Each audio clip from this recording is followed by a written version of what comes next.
ನಮಸ್ಕಾರ ಸ್ನೇಹಿತರೆ, ನಾನು ವನಜಾ 30 ವರ್ಷದ ವಿವಾಹಿತೆ, ವಾಸ ಬೆಂಗಳೂರಿನಲ್ಲಿ.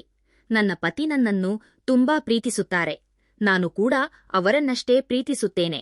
ನಾವಿಬ್ಬರೂ ಎಷ್ಟು ಆಪ್ತರೆಂದರೆ, ಇಂತಹ ಕಥೆಗಳನ್ನು ಒಟ್ಟಿಗೆ ಓದಿ ಆನಂದಿಸುವಷ್ಟು ಸುಖಿ ಜೀವನ ನಮ್ಮದು. ಇಂದು ನಾನು ನನ್ನ ಜೀವನದಲ್ಲಿ ಅನಿರೀಕ್ಷಿತವಾಗಿ ನಡೆದ ಒಂದು ಅನುಭವವನ್ನು ಹಂಚಿಕೊಳ್ಳುತ್ತಿದ್ದೇನೆ. ರಮೇಶ್ ನನ್ನ ಪತಿಯ ಬೆಸ್ಟ್ ಫ್ರೆಂಡ್. ಎತ್ತರವಾದ ವ್ಯಕ್ತಿತ್ವ, ಒಳ್ಳೆಯ ಉದ್ಯಮಿ ಮತ್ತು ಉತ್ತಮ ಸ್ವಭಾವದವನು. ಅವನ ಬಗ್ಗೆ ಎಷ್ಟು ಹೊಗಳಿದರೂ ಸಾಲದು. ಅವನ ಹೆಂಡತಿ ಭಾರತಿ ಕೂಡ ಯಾವುದೋ ಸಿನಿಮಾ ನಾಯಕ್ಕಿಂತ ಕಡಿಮೆ ಇಲ್ಲದಂತಿದ್ದಾಳೆ. ಅವಳು ನನಗೆ ಆಪ್ತ ಗೆಳತಿ ಕೂಡ ಹೌದು. ನಾವೆಲ್ಲರೂ ತುಂಬಾ ಆತ್ಮೀಯ ಸ್ನೇಹಿತರಾಗಿದ್ದೆವು. ಆದರೆ ರಮೇಶ್ ಮತ್ತು ಭಾರತಿಯ ದಾಂಪತ್ಯ ಜೀವನದಲ್ಲಿ ಸಣ್ಣ ಅಸಮಾಧಾನವಿತ್ತು. ಭಾರತಿಗೆ ದೈಹಿಕ ಸುಖದ ವಿಷಯದಲ್ಲಿ ಅಷ್ಟೊಂದು ಆಸಕ್ತಿ ಇರಲಿಲ್ಲ. ಅವಳು ಯಾವಾಗಲೂ ಅದನ್ನು ನಿರಾಕರಿಸುತ್ತಿದ್ದಳು. ಆದರೆ ರಮೇಶ್ ಆ ವಿಷಯದಲ್ಲಿ ತುಂಬಾ ಉತ್ಸಾಹಿಯಾಗಿದ್ದನು. ಪ್ರತಿದಿನ ಆ ಸುಖ ಬೇಕೆಂದು ಬಯಸುತ್ತಿದ್ದನು.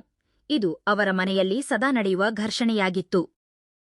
ಒಂದು ದಿನ ಬೆಳಗ್ಗೆ 11 ಗಂಟೆಯ ಸುಮಾರಿಗೆ ನಾನು ಭಾರತಿಗೆ ಫೋನ್ ಮಾಡಿದೆ. ಅವಳು ನನಗಾಗಿ ಸಗಟು ದರದಲ್ಲಿ ಶಾಂಪೂ ತಂದಿಟ್ಟಿದ್ದಳು. ಅದರ ಬಗ್ಗೆ ಕೇಳಲು ಕರೆ ಮಾಡಿದ್ದೆ.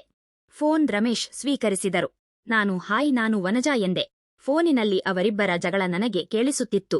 ಆಗ ರಮೇಶ್ ಜೋರಾಗಿ ಭಾರತಿಯನ್ನು ಕರೆದು, ನೋಡು, ನಿನ್ನ ಬೆಸ್ಟ್ ಫ್ರೆಂಡ್ ಫೋನ್ ಮಾಡಿದ್ದಾಳೆ ಎಂದರು. ಭಾರತಿ ಅಳುತ್ತಿರುವುದು ತಿಳಿಯಿತು. ನಾನು ಏನಾಯಿತು ಎಂದು ಕೇಳಿದಾಗ ಅವಳು ಏನೂ ಹೇಳಲಿಲ್ಲ.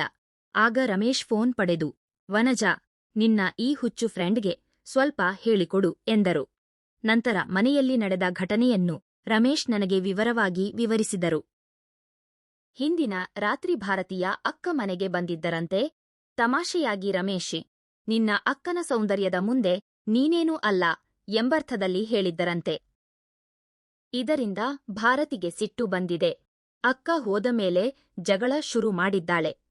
ನಿನ್ನ ದೃಷ್ಟಿಯೇ ಸರಿಯಿಲ್ಲ. ನೀನು ವನಜಾಳನ್ನು ಕೂಡ ಅಕ್ಕರೆಯಿಂದ ನೋಡದೆ ಕೆಟ್ಟ ದೃಷ್ಟಿಯಿಂದಲೇ ನೋಡುತ್ತೀಯ ಎಂದು ಆರೋಪಿಸಿದ್ದಾಳೆ.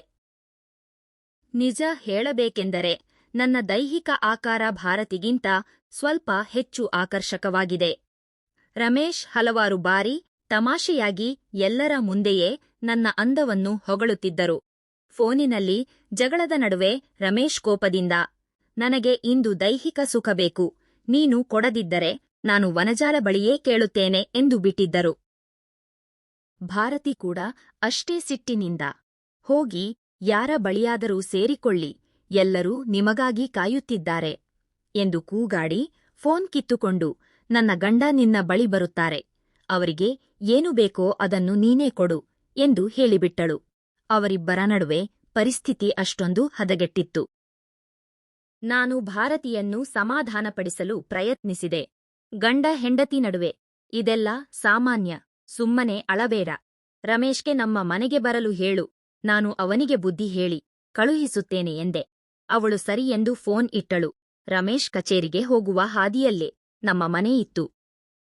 ನಾನು ಸ್ನಾನ ಮುಗಿಸಿ ಸೀರೆಯೊಂದನ್ನು ಸರಿಪಡಿಸಿಕೊಂಡು ಬರುವಷ್ಟರಲ್ಲಿ ಬಾಗಿಲ ಬೆಲ್ ರಿಂಗ್ ಆಯಿತು. ಬಂದವರು ರಮೇಶ್ ಎಂದು ನನಗೆ ತಿಳಿದಿತ್ತು. ರಮೇಶ್ ಒಳಗೆ ಬಂದವರೇ ಫೋನಿನಲ್ಲಿ ಮಾತನಾಡಿದ್ದಕ್ಕೆ ಕ್ಷಮೆ ಕೇಳಿದರು. ವನಜಾ, ಅವಳು ಅತಿಯಾಗಿ ಅನುಮಾನ ಪಡುತ್ತಾಳೆ, ಅದಕ್ಕೆ ನಾನು ಅಷ್ಟು ಸಿಟ್ಟಾದೆ ಎಂದರು. ನಾನು ಅವರನ್ನು ಸಮಾಧಾನಪಡಿಸಿ ನೀರು ಕೊಟ್ಟೆ. ಮಾತಿನ ನಡುವೆ ರಮೇಶ್ ಮತ್ತೆ ನನ್ನ ಅಂದವನ್ನು ಗಮನಿಸುತ್ತಿರುವುದು ನನಗೂ ತಿಳಿಯಿತು. ನಾನು ತಮಾಷೆಯಾಗಿ, ಏನು, ನಿಜವಾಗಿಯೂ ನನ್ನ ಅಂದವನ್ನು ಗಮನಿಸುತ್ತೀರಾ ಎಂದು ಕೇಳಿದೆ. ಆಗ ರಮೇಶ್ ನಕ್ಕರು. ನಂತರ ಅವರು ಹೊರಡಲು ಸಿದ್ಧರಾದಾಗ ಬಾಗಿಲ ಬಳಿ ನಿಂತು ಮತ್ತೆ ನನ್ನ ಮೈಮಾಟದ ಬಗ್ಗೆ ಹೊಗಳತೊಡಗಿದರು. ನಾನು ಅವರನ್ನು ಗದರಿಸಿದರೂ ಅವರು ಕೇಳಲಿಲ್ಲ. ಒಂದೇ ಒಂದು ಬಾರಿ ನಿನ್ನನ್ನು ಹತ್ತಿರದಿಂದ ನೋಡಬೇಕು ಎಂದು ಹಠ ಹಿಡಿದರು. ರಮೇಶ್ ನನಗೆ ಇಷ್ಟವಾದ ವ್ಯಕ್ತಿಯಾಗಿದ್ದರಿಂದ ನಾನು ಸ್ವಲ್ಪ ತತ್ತರಿಸಿದೆ.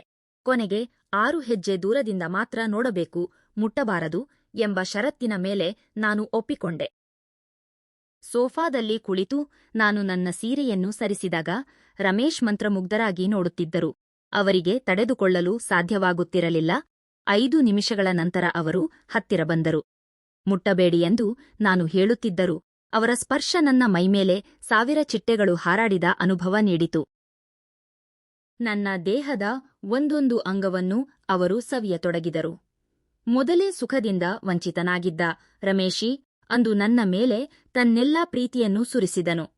ನಮ್ಮ ನಡುವೆ ಆ ಅನಿರೀಕ್ಷಿತ ದೈಹಿಕ ಸಂಬಂಧ ಏರ್ಪಟ್ಟಿತು. ಸುಮಾರು 3 ಗಂಟೆಗಳ ಕಾಲ ನಾವಿಬ್ಬರೂ ಪ್ರೇಮದ ಲೋಕದಲ್ಲಿ ತೇಲಿದೆವು. ಅಂದು ನಡೆದ ಆ ಘಟನೆ ಬೈ ಮಿಸ್ಟೇಕ್ ಆದರೂ ಅದು ನಮಗೆ ಬೇರೆಯದೇ ಆದ ಸುಖ ನೀಡಿತು. ರಮೇಶ್ ತನ್ನೆಲ್ಲ ಆಸೆಯನ್ನು ಅಂದು ತೀರಿಸಿಕೊಂಡನು. ಆ ಘಟನೆಯ ನಂತರ ರಮೇಶ್ ಮತ್ತೆಂದೂ ಆ ವಿಷಯ ಎತ್ತಲಿಲ್ಲ. ಇಂದಿಗೂ ನಾವಿಬ್ಬರೂ ಉತ್ತಮ ಸ್ನೇಹಿತರಾಗಿಯೇ ಇದ್ದೇವೆ. ಈ ವಿಷಯ ನನ್ನ ಪತಿಗಾಗಲಿ ಅಥವಾ ಭಾರತಿಗೆಯಾಗಲಿ ತಿಳಿದಿಲ್ಲ. ನಿಮಗೆ ಈ ಕಥೆ ಇಷ್ಟವಾಗಿದ್ದರೆ ನಾನು ಇನ್ನಷ್ಟು ಇಂತಹ ಅನುಭವಗಳನ್ನು ನಿಮ್ಮೊಂದಿಗೆ ಹಂಚಿಕೊಳ್ಳಬೇಕೆಂದು ಬಯಸುವಿರಾ? ಹಾಗಾದರೆ ನಮ್ಮ ಚಾನೆಲ್ ಅನ್ನು ಸಬ್ಸ್ಕ್ರೈಬ್ ಮಾಡಿಕೊಳ್ಳಿ. ಧನ್ಯವಾದಗಳು.